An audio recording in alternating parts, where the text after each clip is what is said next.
रहीम chemistry जमात दहम chapter number 2। बेटा आज का लेसन हमारा है आइसोटोप्स, उसकी एग्जांपल्स, यूजेस। लेसन शुरू करने से पहले आप चैनल को सब्सक्राइब करें, बेल आइकन को दबाएं और ऑल ऑप्शन के बटन को प्रेस करें। तो आइए आज का लेसन शुरू करते हैं। आज का लेसन का टॉपिक हमारा है आइसोटोप। तो आइसोटोप समझने के लिए you should know the basic particles of an atom, electron, proton and neutron. Electron और प्रोटॉन की जो तादाद है वो आम एटम में सेम होती है। आम एटम से बात है कि वो आईना बनाओ।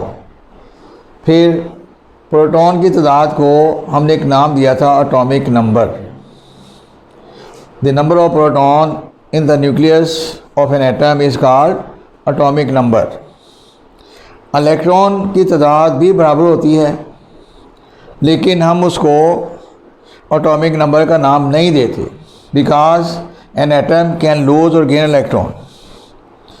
Then the third particle of an atom is called neutron. It has no charge, it is in the nucleus. तो बेटा जो आइसोटोप का तल्लुक है वो न्यूट्रॉन और प्रोटॉन के साथ है। किसी एलिमेंट के ऐसे एटम्स, डाल्टन ने कहा था कि तमाम एटम सेम होते हैं, उस वक्त ये आइसोटोप डिस्कवर नहीं हुए थे। देन हमें पता चला कि कुछ एटम ऐसे हैं एक ही एलिमेंट में जिनमें न्यूट्रॉन की तादाद डिफरेंट होती है। तो जब न्यूट्रॉन की तादाद डिफरेंट होगी तो उसका एटॉमिक मास चेंज हो जाएगा।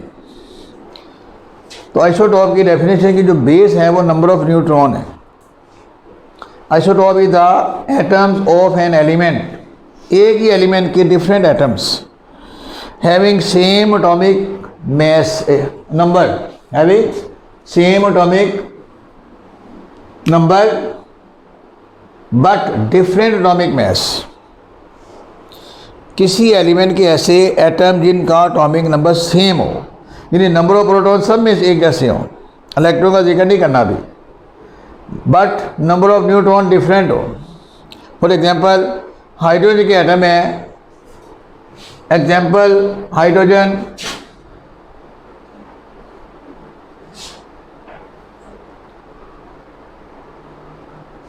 बेटा हाइड्रोजन के 3 आइसोटोप हैं। इसका मतलब है कि तीनों में प्रोटॉन सेम है, proton but neutron are different. Isotope की जो बेस है वो नंबर ऑफ न्यूट्रॉन है। अगर प्रोटॉन और न्यूट्रॉन सेम होंगे तो उन्हें हम आइसोटोप नहीं कहेंगे। आइसोटोप उस वक्त हम कहेंगे जब एटॉमिक नंबर सेम हो बट एटॉमिक मास डिफरेंट हो। एग्जाम्पल से आपको और ज़्यादा क्लियर हो जाएगा। Hydrogen has 3 isotope. हाइड्रोजन के 3 आइसोटोप्स हैं। अब उनके नाम देखें। Number 1 protium,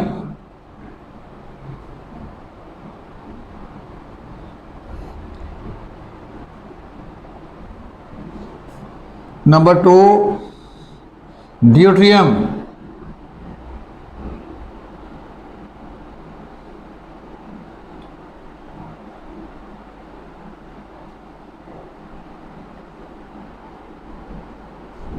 number 3 tritium,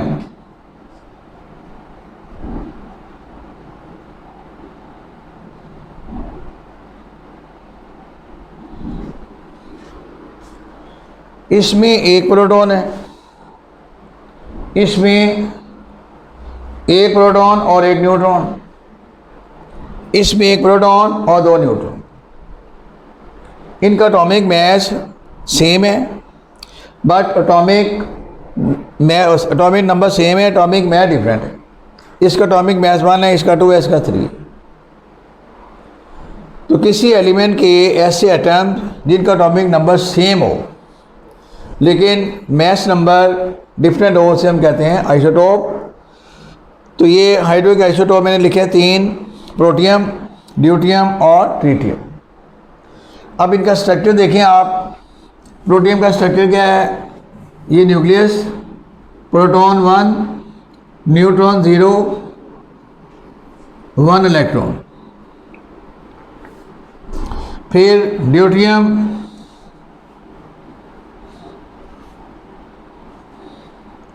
proton 1, neutron 1, neutron 1 और इलेक्ट्रॉन 1। फिर ट्रीटियम, प्रोटॉन 1, न्यूट्रॉन 2 और इलेक्ट्रॉन 1। तो ये है बेटा isotopes of hydrogen. The reason of isotope मैंने आपको बताया नंबर ऑफ न्यूट्रॉन है, इलेक्ट्रॉन प्रोटॉन नहीं है। न्यूट्रॉन अगर डिफरेंट होंगे तो उनका एटॉमिक मास डिफरेंट हो। तो बुक में देखें इसकी डायग्राम। पहले एग्जांपल मैंने आपको बताई है,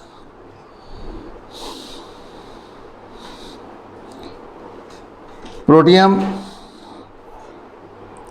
दूसरी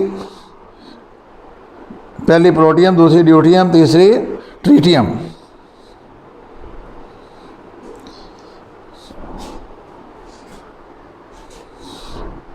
इसको 1 ही लिखेंगे क्योंकि प्रोटॉन 1 है ना, एटॉमिक मास भी 1 ही होगा, 1 1। इसको यूँ भी लिख सकते हैं और इसको H1 1, H1 2 और H1 3। इनकी डायग्राम भी देख लें। इसके बाद दूसरी एग्जांपल है कि आइसोटोप ऑफ कार्बन। मेरे कार्बन के 3 आइसोटोप बताएं, नाम उसने नहीं बताए, सिर्फ एटॉमिक मास और एटॉमिक नंबर बता दी। पहले को हम कहते हैं कार्बन 12 कार्बन, दूसरे को हम कहते हैं कार्बन 13, तीसरे को हम कहते हैं कार्बन 14। स्ट्रक्चर यही है। कार्बन 12 में 6 प्रोटॉन और 6 न्यूट्रॉन। कार्बन 13 में प्रोटॉन सेम ही है, न्यूट्रॉन 7 हो जाएंगे। और कार्बन 14 में प्रोटॉन सेम ही है 6 और न्यूट्रॉन है 8। आइसोटोप ऑफ क्लोरीन इसके 2 हैं, C35 और Cl35 और Cl37। आइसोटोप ऑफ यूरेनियम इसके 3 हैं, U234, U235, U238, चौथा है U230 और 3 ही है। इसके बाद पेपर में ये आ जाता है यूरेनियम, या कोई भी लिख लें, यूरेनियम 234 और 92। It is an isotope of uranium. Paper question आ रहा है पेपर में, short question. It is an isotope of uranium. Find the number of electron, proton and neutron. ये क्वेश्चन है। अब ये जो होता है ना, ये क्या होता है? ये होता है एटॉमिक मास, एटॉमिक मास, और ये होता है एटॉमिक नंबर, एटॉमिक नंबर। अब एटॉमिक मास का मतलब है proton plus neutron.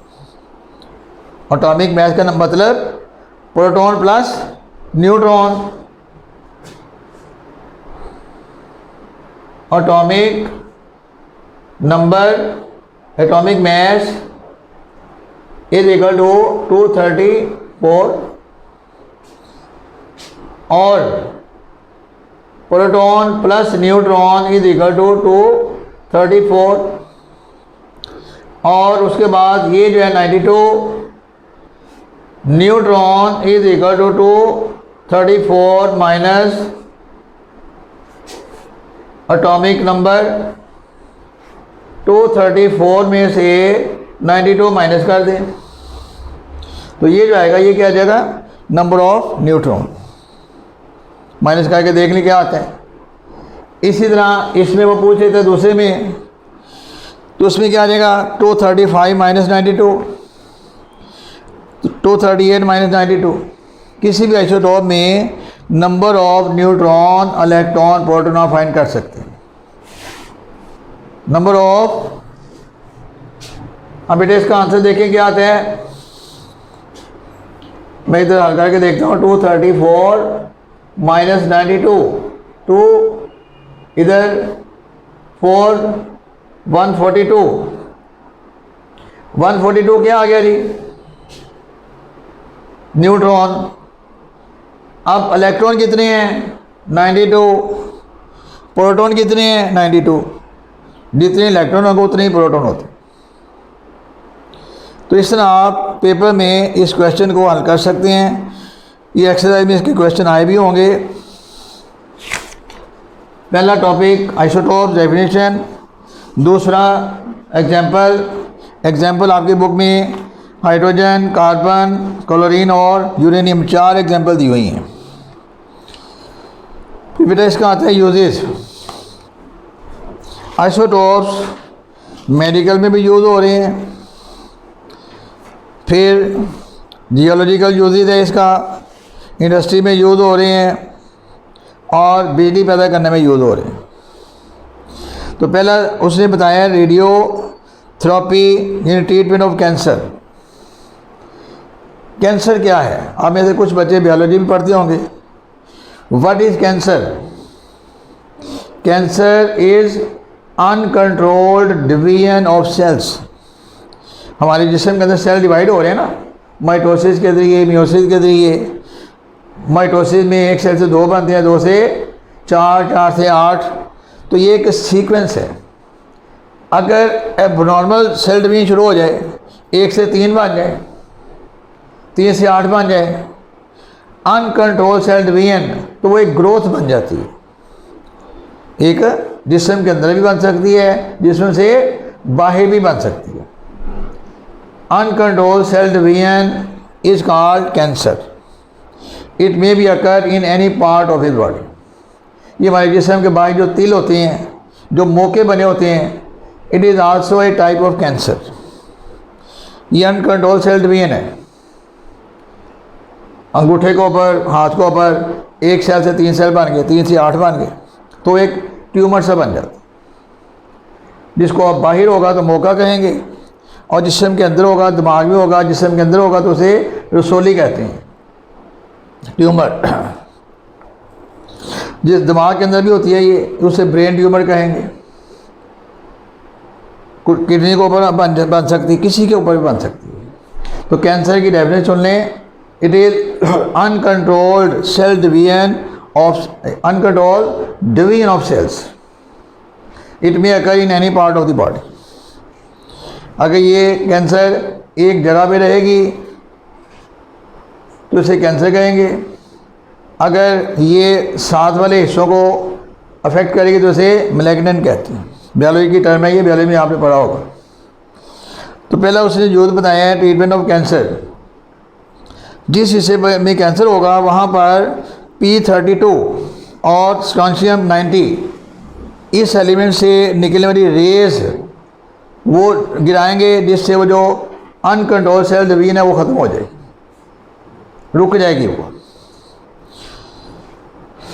Traces for diagnosis of medicine. Medicine को डायग्नोस करने के लिए यूज़ होता है। कौन सा यूज़ होता है? आयोडीन 131। आपने बेटा देखा होगा कि कुछ लोगों का गला जो है ना ये फूला होता है। असल में ये बायोलॉजी का टॉपिक है, इलाज उसका केमिस्ट्री में है।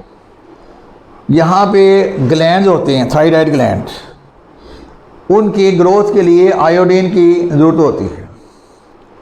अगर आयोडीन की कमी हो जाए खुराक में तो वो जो ग्लैंड है वो अनकंट्रोल हो जाती हैं, फूल जाते हैं वो, जिससे गला सूज जाता है। उस बीमारी को हम कहते हैं गोइटर, गिलर की बीमारी। तो उसको कंट्रोल करने के लिए हम आयोडीन 131 यूज़ करते हैं। अब पेपर में ये जो क्वेश्चन है जो मैं रीडिंग कर रहा हूँ, ये लॉन्ग क्वेश्चन भी आता है। Right the uses of isotopes, तो ये सारे लिखेंगे आप।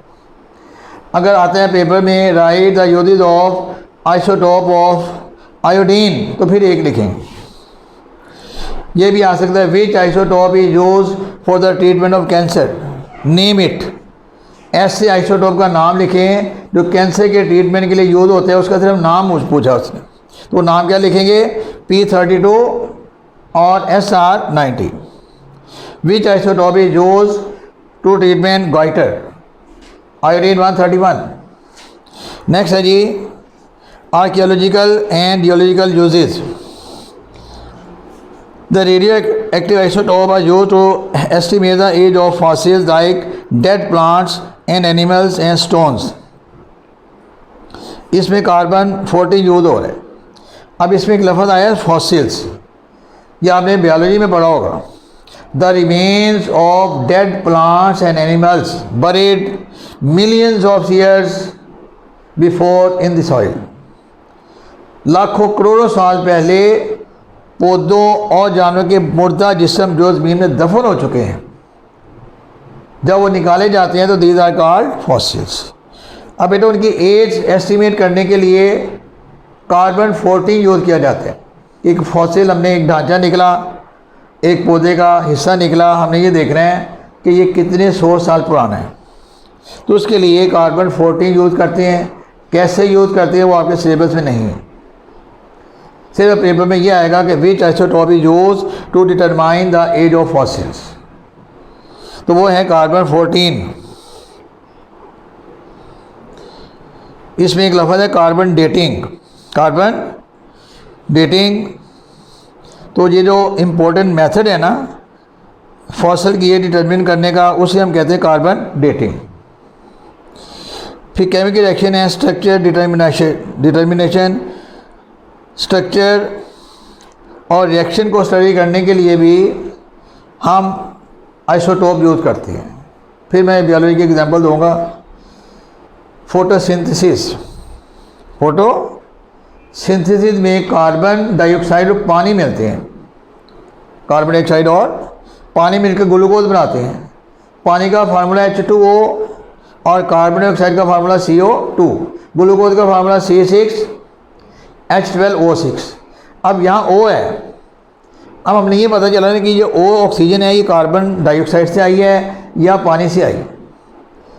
इसको ट्रेस करने के लिए हम ये यूज़ करेंगे रेडियो एक्टिव आइसोटोप कार्बन 14। फिर बेटा आता है ये एप्लीकेशन इन पावर जनरेशन, बिजली पैदा करने में यूज़ हो रहा है। बिजली पैदा करने में कौन सा आइसोटोप यूज़ हो रहा है? यूरेनियम 235। इसको पर न्यूट्रॉन बम्बार्ड करेंगे तो बीटा बेरियम क्रिप्टॉन न्यूट्रॉन और एनर्जी हासिल होगी। एनर्जी है इलेक्ट्रिसिटी हो जो टरबाइन चलाने में काम आएगी। तो बेटा अगर हमारे मुल्क में एटॉमिक पावर हाउस लग जाए, कराची में एक लगा हुआ है, तो ये हमारे जो है ना ये मुल्क से लोड शेडिंग का सिस्टम ख़त्म हो सकता है, क्योंकि इससे इतनी ज़्यादा एनर्जी हासिल होती है कि हमारी तमाम ज़रूरियात पूरी कर दे। एटॉमिक पावर हाउस, आजकल जो हम बिजली ले रहे हैं वो थर्मल पावर स्टेशन से ले रहे हैं, हाइड्रोलिक पावर स्टेशन से ले रहे हैं पानी से। उसमें वो ज़्यादा महंगी पा रही है, बिजली सस्ती भी होगी, लेकिन इसको बेटा कंट्रोल करना मुश्किल है, क्योंकि जब ये रिएक्शन शुरू हो जाता है ना, आई थिंक इसको कंट्रोल करने के लिए ज़्यादा ज़रूरत होगी, इसलिए इसको नहीं चला रहे। तो ये था बेटा आज का लेसन हमारा। अब आप देख लें, कोई क्वेश्चन पूछने हैं वो नोट कर लें। आज के लेसन में मैंने आपको आइसोटोप, उसकी डेफिनेशन,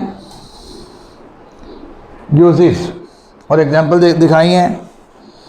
आपके ज़हन में कोई क्वेश्चन है तो वो देख लें। कल बेटा आपने इस चैप्टर के बॉक्सेस उनको रिवाइज़ करना है और निशान लगाना है जो बॉक्स जिसमें आपको ज़्यादा प्रॉब्लम है। ये कल हम इंशाअल्लाह ताला बॉक्सेस और एक्सरसाइज शुरू करें। अब आप ये जो बोर्ड पे लिखा है कुछ डेफिनेशन, मैंने आइसोटोप की डेफिनेशन खुद लिखी है, बुक को छोड़कर थोड़ा सा।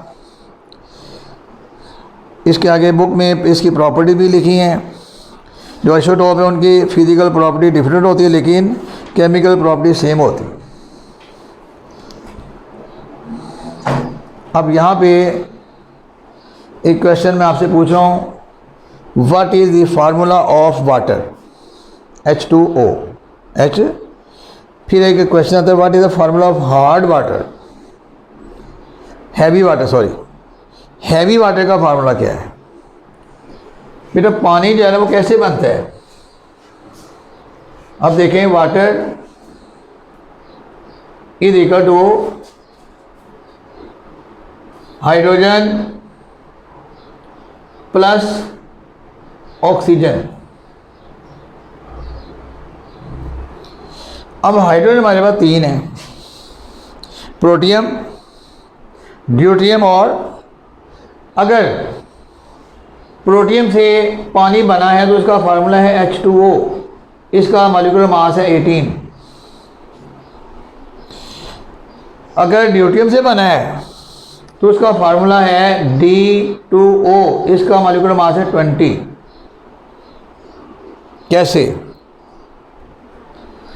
अगर ट्रीटियम से बना है तो T2O, इसका मॉलिक्यूलर मास है 22। अब देखते हैं कि ये मॉलिक्यूलर मास कैसे डिफरेंट हो। इसमें न्यूट्रॉन कोई नहीं है, प्रोटॉन 2 है। ये प्रोटॉन 1 है तो H2 2 हो गए ना, 2 + 16 18। इसमें प्रोटॉन तो 2 ही हैं, न्यूट्रॉन कितने हैं? न्यूट्रॉन यहाँ पे देखें ना, न्यूट्रॉन भी 2 है, 2 to the 4 हो गए ना। न्यूट्रॉन 1 प्रोटॉन 2 हो गए, 2 × 2 4 और 16 20।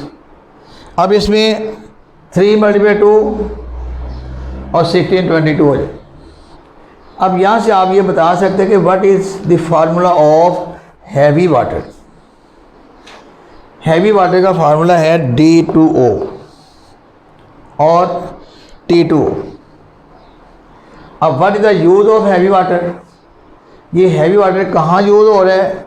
It is use in nuclear power station, nuclear fission reaction, जहाँ पे बिजली पैदा होती है ना, जहाँ पे एटम बम बनाया जाता है, जहाँ पे न्यूक्लियस टूटते हैं, वो मशीन, न्यूक्लियर प्लांट जो न्यूक्लियस को तोड़ता है वो गर्म होकर बहुत ज़्यादा हीट पैदा करते हैं। उस हीट को कंट्रोल करने के लिए हम ये हैवी वाटर यूज़ करते हैं।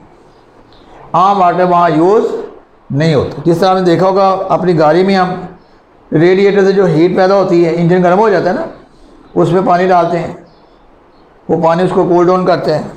तो ये जो बेटा न्यूक्लियर पावर स्टेशन है ना, न्यूक्लियर पावर प्लांट, ये आम पानी को लिफ्ट नहीं कराता।